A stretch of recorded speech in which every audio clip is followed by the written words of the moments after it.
If you've ever wanted to take control of your investments without paying a financial advisor to manage every trade, JP Morgan's self-directed investing gives you the tools to buy and sell stocks on your own.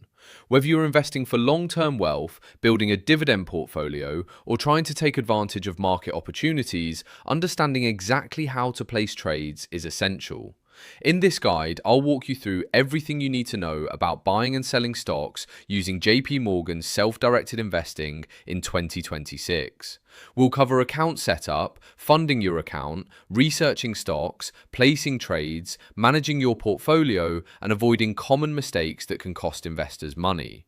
By the end of this video, you'll know exactly how to buy your first stock, how to sell when the time is right, and how to navigate the platform like a confident investor.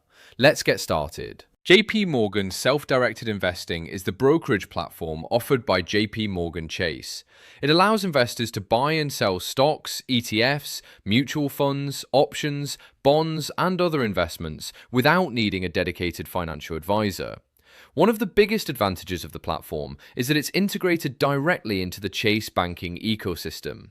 If you already have a Chase checking or savings account, transferring money between your bank account and investment account is usually quick and seamless.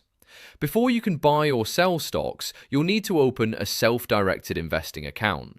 The process is straightforward and can usually be completed online in less than 15 minutes. You'll start by logging into your Chase account. If you don't already have one, you'll need to create an online profile. Once logged in, navigate to the investing section and select self-directed investing. The application will ask for basic information, such as your name, address, social security number, employment information, financial background, and investment experience. This information isn't unique to JP Morgan.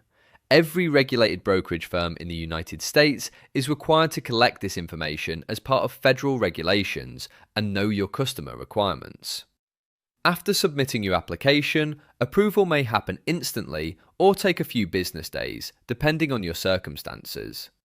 Once your account is approved, the next step is funding it. You can't buy stocks if there's no money in your account. Most investors fund their account by transferring money from a linked Chase bank account.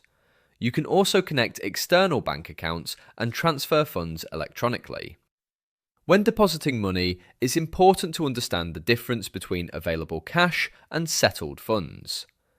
Available cash refers to money that the brokerage allows you to use for trading. Settled funds refer to money that has officially completed the transfer process. Depending on the type of deposit and your account history, some funds may become available for trading before they are fully settled.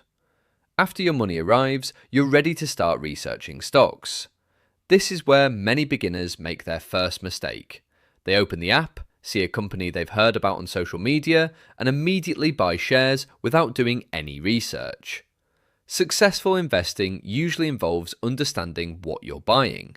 When you search for a stock on JP Morgan Self-Directed Investing, you'll typically see important information, including the current stock price, historical performance, analyst ratings, company information, market capitalization, earnings reports, dividend data, and various research tools.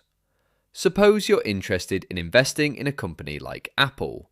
You would search for the ticker symbol AAPL and review the information provided. You might look at recent earnings reports, revenue growth, profit margins, and analyst opinions. You could also compare Apple's valuation with other technology companies before making a decision. The goal isn't to predict the future perfectly. The goal is to make informed decisions based on available information rather than emotions. Once you've chosen a stock, it's time to place your first trade. This is where many new investors feel nervous.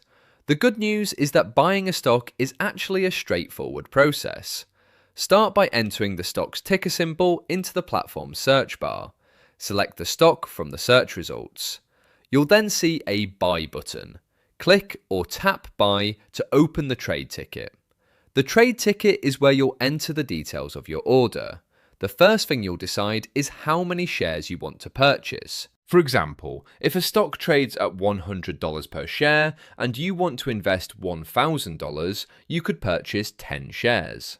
Some stocks trade at much higher prices, so the number of shares you buy will depend on your budget and investment goals. Next, you'll choose an order type. This is extremely important because different order types determine how your trade gets executed. The most common order type is a market order. A market order tells the brokerage to buy the stock immediately at the best available market price. Market orders are simple and usually execute quickly during market hours. However, the exact price you pay may be slightly different from the price displayed on your screen, especially during periods of high volatility. Another popular option is a limit order. A limit order allows you to specify the maximum price you're willing to pay. For example, if a stock is currently trading at $52, but you only want to buy it at $50 or less, you can place a limit order at $50. The order will only execute if the stock reaches your specified price. Many experienced investors prefer limit orders because they provide greater control over execution prices. You'll also need to select the duration of the order. Day orders expire at the end of the trading day if they aren't filled. Good till cancelled orders remain active for a longer period, typically until they are executed or cancelled. After reviewing your order details, you'll see an estimated cost. Double check everything carefully. Verify the ticker symbol. Verify the number of shares. Verify the order type. Verify the estimated purchase amount. Once you're satisfied, click Preview Order. The platform will display a final summary of your trade. If everything looks correct, submit the order. Congratulations! You've just placed your first stock purchase. After the trade executes, the shares will appear in your portfolio. Your portfolio page is where you'll monitor your investments. You'll typically see information such as your total account value, current positions, unrealized gains or losses, daily performance, and portfolio allocation. Many new investors become obsessed with checking their portfolio every few minutes. This is usually not productive. Stock prices move constantly throughout the day. Long-term investors often focus more on company fundamentals and long-term performance rather than short-term price fluctuations. Now let's talk about selling stocks. Selling shares is very similar to buying them. Navigate to your portfolio and select the stock position you want to sell. Choose Sell from the available actions. Just like when buying, you'll enter the number of shares you want to sell. You can sell all of your shares or only a portion of your position. Next, you'll choose your order type. A market sell order executes at the best available market price. A limit sell order allows you to specify the minimum price you're willing to accept. For example, imagine you purchase shares at $80 and the stock is now trading at $100. You may decide that you're only willing to sell if the stock reaches $105. In that case, you could place a limit sell order at $105. The order would remain active until the stock reaches that price or the order expires. After entering your trade details, review the order carefully and submit it. Once the order executes, the proceeds from the sale will appear as cash in your brokerage account. However, it's important to understand settlement periods. Even though the sale appears complete, the funds may take additional time to settle before they can be withdrawn or used for certain transactions. Understanding taxes is another important part of selling stocks. When you sell a stock for more than you paid, you've generated a capital gain. When you sell for less than you paid, you've generated a capital loss. The tax treatment depends on several factors, including how long you held the investment.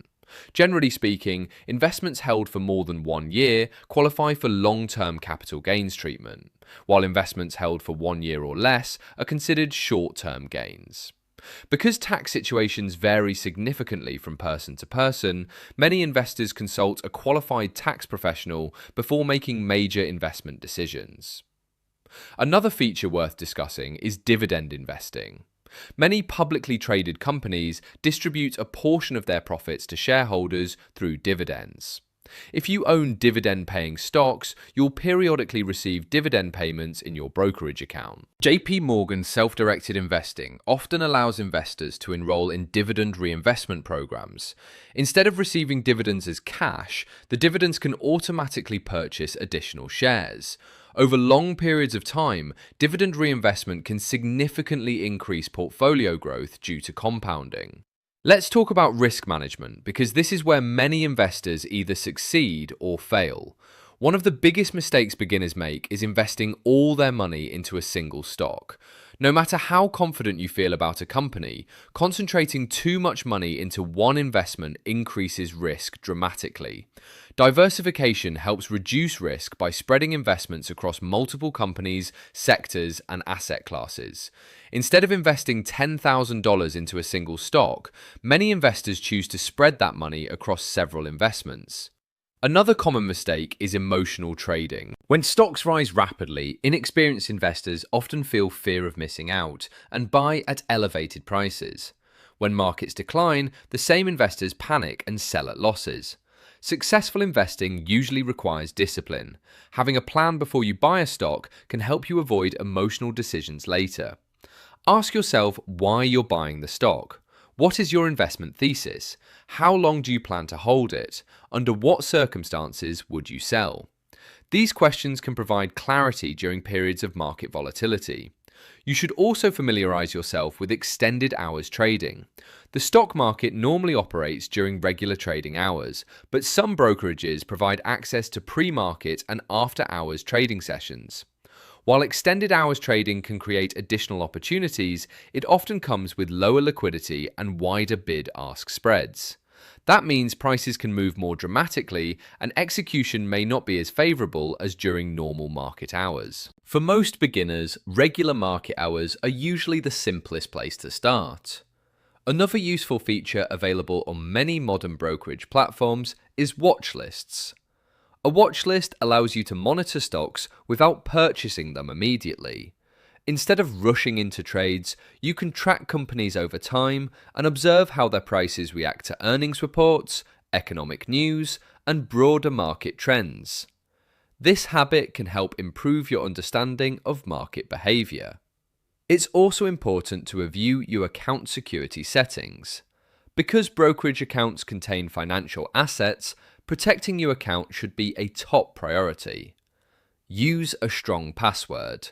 Enable two-factor authentication. Regularly monitor account activity. Never share your login credentials with anyone.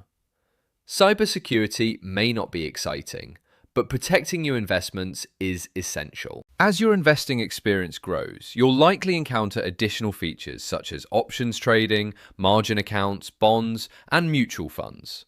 While these tools can be useful, many successful investors build substantial wealth using simple strategies focused on stocks and ETFs. There's no requirement to trade complex products to become a successful investor. In fact, simplicity often beats complexity. One of the most powerful habits you can develop is consistency. Many investors focus heavily on finding the perfect stock while ignoring the importance of regularly contributing money to their portfolio. Consistent investing over years or decades often matters more than perfectly timing the market. The combination of regular contributions, diversification, patience, and compounding has historically been one of the most reliable wealth-building approaches available to individual investors. So let's quickly recap. First, open and fund your JP Morgan self-directed investing account. Second, research potential investments thoroughly. Third, search for the stock you want to buy and open the trade ticket. Fourth, choose the number of shares and your preferred order type. Fifth, review and submit the trade. Sixth, monitor your portfolio while staying focused on long-term goals. And finally, when it's time to sell, place a sell order using either a market order or a limit order, depending on your objectives. Buying and selling stocks on JP Morgan self-directed investing is not complicated once you understand the process. The platform is designed to make investing accessible for both beginners and experienced investors, and with a little practice, placing trades becomes second nature. Remember, Every successful investor started exactly where you are now. The key isn't knowing everything on day one. The key is continuously learning, staying disciplined, and making informed decisions based on research rather than emotion. If you found this guide helpful, make sure to like the video, subscribe to the channel, and turn on notifications so you never miss future investing tutorials, brokerage guides, stock market updates, and personal finance content. Thanks for watching, and I'll see you in the next video.